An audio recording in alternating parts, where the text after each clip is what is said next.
വിജയ്, ഉത്തർപ്രദേശിൽ ഒരു flex board ഉയർന്നിരിക്കുകയാണ്.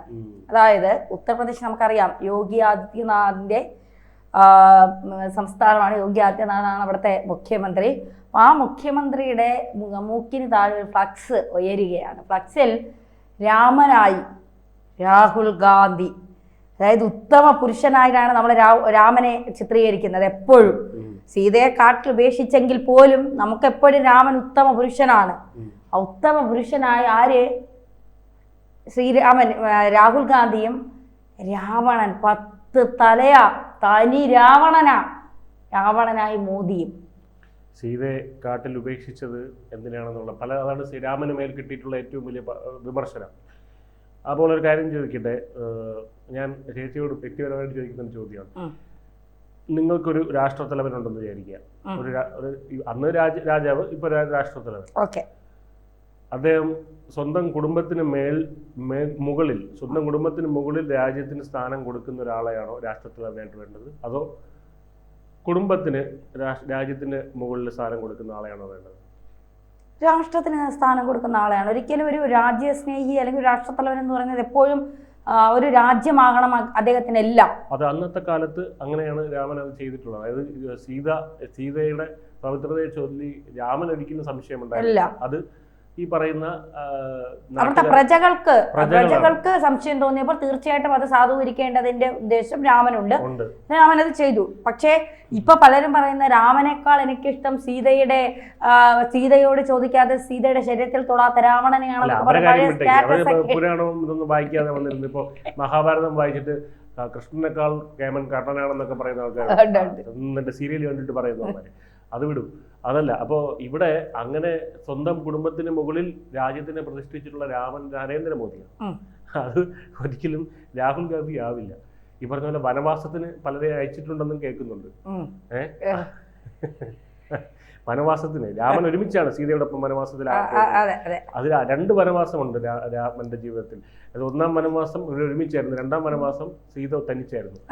ആദ്യ വനവാസത്തിന് തന്നെ തനിച്ചയച്ചിരിക്കുന്ന എന്താണ് അങ്ങനെ കേൾക്കുന്നു. എനിക്കറിയില്ല അതിനെപ്പറ്റി.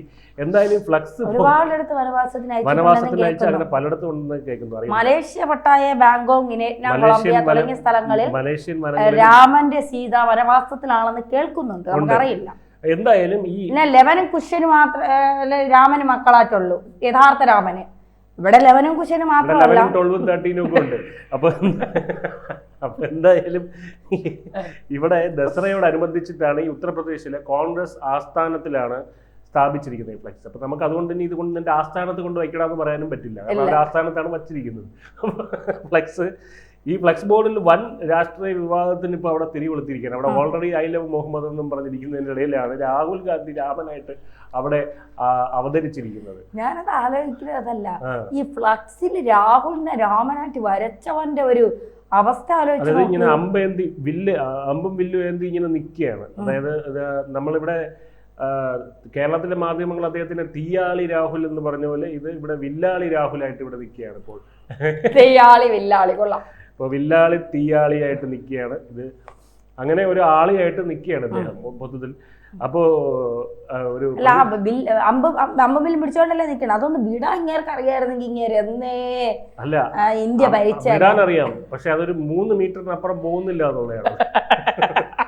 അത് ശരിക്കും വില്ല് വിടണമെന്നുണ്ടെങ്കിൽ നല്ല എന്താണ് പിടിക്കുക, കൊലച്ച് വെച്ചിട്ട് അത് കൃത്യമായി അത് എയിം ചെയ്ത് കൃത്യമായി വിടണമെന്നുണ്ടെങ്കിൽ അതിനൊരു എന്താ പറയാ ഒരു പരിശീലനം വേണം. അത് അതായത് പറയണത് ഇപ്പം ഈ രാഷ്ട്രീയ പരിശീലനം അദ്ദേഹത്തിന് കിട്ടിയിട്ടില്ല. അല്ല, വില്ല് കൊലച്ചാണ് സീതയെ വരെ രാമൻ ഇതാക്കിയത്. ഇവിടെ വില്ലൊന്നും കൊലച്ചില്ല. ഇവിടെ വേറെ പ്രതിപക്ഷ നേതാവായിട്ടുള്ള അദ്ദേഹം റായ്ബറയിലെ MP-യുമായിട്ടുള്ള രാഹുൽ ഗാന്ധിയെ ശ്രീരാമനായും UP കോൺഗ്രസ് അധ്യക്ഷൻ അജയ് റായിയെ ലക്ഷ്മണൻ. അജയ് റായിയാണ് UP-യിലെ കോൺഗ്രസ് അധ്യക്ഷൻ. അജയ് റായ് അതിനിടയ്ക്ക് കൂടെ അങ്ങേര് കയറി. അത് UP സമയത്ത് ഞാനും കൂടെ എന്തായാലും അറിയാം ഇത് വിവാദമാവും. കാരണം രാഹുൽ ഗാന്ധിയെ രാമനാക്കിയ കോൺഗ്രസ്സുകാർ പോലും നോക്കിക്കൊണ്ടിരിക്കൂല. അപ്പൊ ഇത് വിവാദമാക്കും. അപ്പം ചിത്രീകരിച്ചിട്ടുള്ള ഈ പോസ്റ്ററാണ് BJP-യുടെയും കോൺഗ്രസിന്റെ നേതാക്കൾ തമ്മിലുള്ള വാക്പോരിന് കാരണമായത്. പോസ്റ്ററിൽ അമ്പും വില്ലും എന്തി നിൽക്കുന്ന രാഹുൽ ഗാന്ധിയാണ് പ്രധാനമായും ചിത്രീകരിച്ചിരിക്കുന്നത്. രാമായണത്തിലെ രാവണന്റെ സ്ഥാനത്ത് പ്രതിഷ്ഠിച്ചിരിക്കുന്നത് ആരായിരിക്കും? സ്വാഭാവികം മോദിയല്ല. മോദിയല്ല, അവിടെ മോദി രാവണനാണ്. മോദി രാവണനല്ല, അല്ല, രാവണന്റെ സ്ഥാനത്ത് പ്രതിഷ്ഠിച്ചിരിക്കുന്ന ആരെയാണ്? വോട്ട് ചോരി എന്നാണ് ആ മുഖത്ത് എഴുതി വെച്ചിരിക്കുന്നത്. അപ്പോൾ വോട്ട് ചോരിക്ക് പുറമെ രാവണന്റെ മറ്റു തലകളായിട്ട് ED, വിലക്കയറ്റം. നമുക്ക് ഓരോന്ന് പറയാം. ED പിന്നെ പെങ്ങളുടെ ഭർത്താവ് അകത്താവും, അമ്മ അകത്താവും, പെങ്ങളകത്താവും. വിലക്കയറ്റം പിന്നെ സ്വാഭാവികമാണ്. കാരണം ഒരുപാട് സാധനങ്ങളൊക്കെ വാങ്ങിച്ചോണ്ട് പോണേ, സ്വാഭാവികമായിട്ട് വില കയറിയാൽ നടക്കൂല. ഒന്നും നടന്നില്ലെങ്കിൽ അവസാനം അങ്ങേരെ നെഞ്ചത്തിട്ട് കയറാൻ. അത് പിന്നെ അവരെ കുടുംബത്തിലുള്ളതാണ്. ഒരുപാട് നാഷണൽ ഹെറാൾഡിലൊക്കെ അന്വേഷണം നടക്കുന്നുണ്ട്. അപ്പൊ കാര്യത്തിൽ ഇവര് തന്നെ അതായത് ഇദ്ദേഹം ചെയ്തോണ്ടിരിക്കുന്ന ഇങ്ങനെയല്ലേ, ഇദ്ദേഹം അമ്പ് വിടുന്നതെല്ലാം കറക്റ്റ് കറങ്ങി വന്നിട്ട് കുടുംബത്തിൽ. ഞാനത് ആലോചിച്ചത് ഇപ്പൊ അവര് കോൺഗ്രസ് വിടുന്നത് കറക്റ്റ് സ്വന്തം കുടുംബത്തിലാണ്. ഒന്ന് റോബർട്ട് വാദ്ര, ഒന്ന് അമ്മ തെരഞ്ഞെടുപ്പ് കമ്മീഷൻ സോണിയാഗാന്ധി. വോട്ട് ചോരി അത് കോൺഗ്രസിലെ മറ്റേ മന്ത്രി അല്ല, പിരിച്ചുവിട്ട മന്ത്രി അല്ല, രാജിവെച്ച് പോയ മന്ത്രി ഉണ്ടല്ലോ, കർണാടകയിലെ രാജ എന്ന് പറയുന്ന മന്ത്രി. സത്യം വിളിച്ചു പറഞ്ഞതിന്റെ അതാണ് വോട്ട് ചോരി. പ്രധാന തലയ്ക്ക് അതിനകത്ത് ഒരുപാട് പേര് വീണിട്ടുണ്ട്. ഇനി അത് കഴിഞ്ഞ് പിന്നെ പറഞ്ഞ എന്തായിരുന്നു, വോട്ട് ചോരിക്ക് പുറമെ രാവണന്റെ മറ്റു തല ED പറഞ്ഞ പോലെ റോബർട്ട് ഭദ്ര എന്ന് വേണമെങ്കിലും പൊക്കാം. പിന്നെ വിലക്കയറ്റമാണ് മൂന്നാമത്തത്. പിന്നെ തിരഞ്ഞെടുപ്പ് കമ്മീഷൻ. എനിക്കറിയണം വിലക്കയറ്റം. ഇപ്പൊ ഈ കഴിഞ്ഞ ദിവസത്തെ ഒരു വാർത്ത വന്നത്, ഈ ദസറയിൽ അവിടെ ഏറ്റവും വലിയ റെക്കോർഡ് കച്ചവടമാണ് ഡൽഹിയിൽ നടന്നുള്ളതാണ്. അപ്പൊ അങ്ങനെയാണ് പറയുന്നത്. തിരഞ്ഞെടുപ്പ് കമ്മീഷൻ സോണിയാഗാന്ധിക്ക് കിട്ടും, സ്വന്തം അമ്മയ്ക്ക് തന്നെ പണി കൊടുത്ത മകനായിട്ട്. അതല്ല, കോൺഗ്രസിന് പലവട്ടം രാഹുൽ ഗാന്ധി തിരിച്ചടിച്ചിട്ടുണ്ട്, അമ്പ് ചെയ്തിട്ടുണ്ട്, അതറിയായിരിക്കും. അതായത് മൻമോഹൻ സിംഗ്, അതായത് രണ്ടാം മൻമോഹൻ സിംഗ് സർക്കാരിന്റെ ഭരണ സമയത്ത് ഒരു ബില്ല് പാസ്സാക്കിയിരുന്നു. അല്ല, സുപ്രീം കോടതിയാണ് അത് കൊണ്ടുവന്നിരുന്നത് വിധി. അതായത് ഇപ്പം നരേന്ദ്രമോദി ഒരു ബില്ല് പാസ്സാക്കാൻ പോകുന്നില്ലേ, അതായത് എന്താണ്, ക്രിമിനൽ കേസ് ഉള്ളവർക്ക് സാമാജികനായിട്ട് ഇരിക്കാൻ പറ്റില്ല, അതായത് ലോക്സഭയിൽ ഇരിക്കാൻ പറ്റില്ല. അപ്പൊ ഇങ്ങനെ ഒരു വിധി അന്ന് കൊണ്ടുവന്നപ്പോൾ അത് ആരാ കൊണ്ടുവന്നേ, സുപ്രീം കോടതി. അപ്പൊ അതിനെ എതിർത്തുകൊണ്ട് മൻമോഹൻ സിംഗ് ഒരു ബില്ല് പാസ്സാക്കി. അതിന്റെ അവതരണം മാധ്യമങ്ങൾക്ക് മുമ്പിൽ അവതരണം നടക്കുകയാണ്. അവിടെ വന്ന് സ്വന്തം പാർട്ടിക്കെതിരെ ഇത് വലിച്ചു കീറുകയാണ്. അത് വിമർശിക്കുന്ന ഒരു കാര്യമാണ്. ഈ ഫ്ലക്സ് ബോർഡ് പുറത്തു വന്നതിന് പിന്നാലെ BJP രൂക്ഷ വിമർശനമായിട്ട് രംഗത്തെത്തി. അയോധ്യയിലെ രാമക്ഷേത്രം സന്ദർശിക്കാത്തവരാണ് ഇപ്പൊ സ്വയം രാമനായിട്ട് ചമയുന്നെന്ന് BJP. ഞാനാണ് പറയാൻ വന്നത്, അയോധ്യ രാമക്ഷേത്രം പണിയാൻ നേരത്തെ എന്തെല്ലാം പ്രശ്നങ്ങൾ ഉണ്ടാക്കിയ കോൺഗ്രസിന് നാണോ മാനോ ഇല്ല. രാമന്റെ പേര് പറഞ്ഞ് ഇവിടെയുള്ള കമ്മികളും കൊങ്ങികളും ആളുകൾ കണ്ണിൽ പൊടിയിടുന്നതാണ്. അങ്ങോട്ട് ചെന്നാൽ ജയ് ശ്രീറാം എന്ന് വിളിക്കുന്ന സംഖ്യകൾ മാത്രമല്ല, കൊങ്ങികളും വിളിക്കും. അവിടെ ജയ് ശ്രീറാം, നോർത്ത് ഇന്ത്യക്കാർ അങ്ങോട്ടും ഇങ്ങോട്ടും ഗ്രീറ്റ് ചെയ്യുന്നത് ജയ് ശ്രീറാം വിളിച്ചിട്ടാണ്. നമ്മള് വാരണാസിയിലൊക്കെ പോകുമ്പോൾ നന്നായിട്ട് അവിടെ ശരിക്കും പറഞ്ഞാൽ ഈ സംഖ്യകളെക്കാൾ വലിയ സംഖ്യകളാണ് അവിടുത്തെ കൊങ്ങികൾ എന്നുള്ളത് ഇവിടെ ഉള്ളവന്മാർക്ക് മനസ്സിലാവുന്നില്ല. BJP വക്താവായിട്ടുള്ള രാകേഷ് ത്രിപാഠി കോൺഗ്രസിനെതിരെ ശക്തമായ ഭാഷയിൽ പ്രതികരിച്ചു.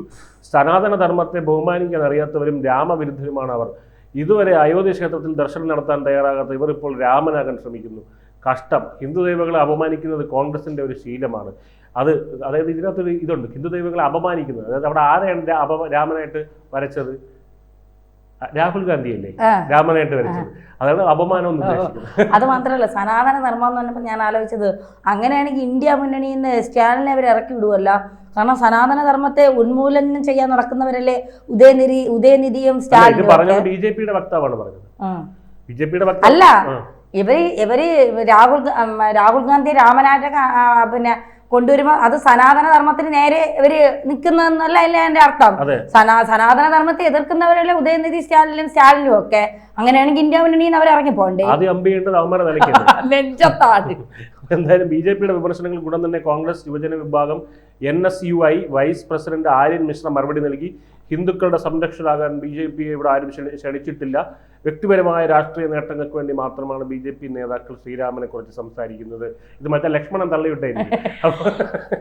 എന്തായാലും ഈ 2014 ശേഷമാണ് BJP നേതാക്കൾ ഹിന്ദുക്കളായി മാറിയതെന്നൊക്കെ പറഞ്ഞ് ഇവര് ഭയങ്കര രാമൻ ലോക ദുരന്ത ലക്ഷ്മണനാണെങ്കിൽ പിന്നെ പറയേ രാമനോ മുണ്ടില്ല എന്ന് പറയില്ലേ, രാമനോ മുണ്ടില്ല എന്ന് പറയുന്ന ലക്ഷ്മണനോ തോർത്തില്ല. എന്തായാലും ഒരു കാര്യം മനസ്സിലാക്കേണ്ടത് ഇന്ത്യയിലെ ജനങ്ങൾ ഒരു ലക്ഷ്മണ രേഖ വരച്ചിട്ട് ഇവരുടെ കോൺഗ്രസിന്റെ രാമനെയും ലക്ഷ്മണനെ അതിന് പുറത്ത് നിർത്തിയിരിക്കുകയാണ്. ഉടനെ ഒന്നും രേഖ ഭേദിച്ച് പാർലമെന്റ് എന്താ പറയാ ഭരണകൂടത്തിലേക്ക് കടക്കാൻ അയോധ്യയിൽ നിന്നൊന്നും പോവല്ലേ, ഇതൊക്കെ കണ്ടിട്ട് അയ്യപ്പ ഓടിയെന്ന് പോലെ ഓടരുതേ. അയ്യപ്പനെ ഓടിക്കാൻ വേണ്ടി ഓടുന്നതിനേക്കാളും സ്പീഡിൽ രാമൻ ഓടും. ഇതൊക്കെ കണ്ട് ഇങ്ങനെ ഇതിലൊന്നും വീഴുന്ന ആളല്ല. എന്തായാലും ഞാൻ പറഞ്ഞ പോലെ ലക്ഷ്മണ രേഖയ്ക്ക് പുറത്ത് തന്നെ ഇവർ നിർത്തിയിരിക്കും. ആ പുറത്ത് നിർത്തിയിരിക്കുന്നതുകൊണ്ട് തന്നെ ഇങ്ങനെ രാമനായിട്ടും ഈ കൃഷ്ണനായിട്ടും ഈ പരമശിവനായിട്ടും ഒക്കെ രാഹുൽ ഗാന്ധി പല വേഷങ്ങൾ കിട്ടും. പല വേഷങ്ങൾ കിട്ടിയാണ് ഇവിടം വരെ എത്തിയത്. അത് ഇനിയും ഇതുപോലുള്ള വേഷം കെട്ടുകൾ പ്രതീക്ഷിക്കാം. പക്ഷെ ഇതൊന്നും കൊണ്ട് യാതൊരു കാര്യവുമില്ല.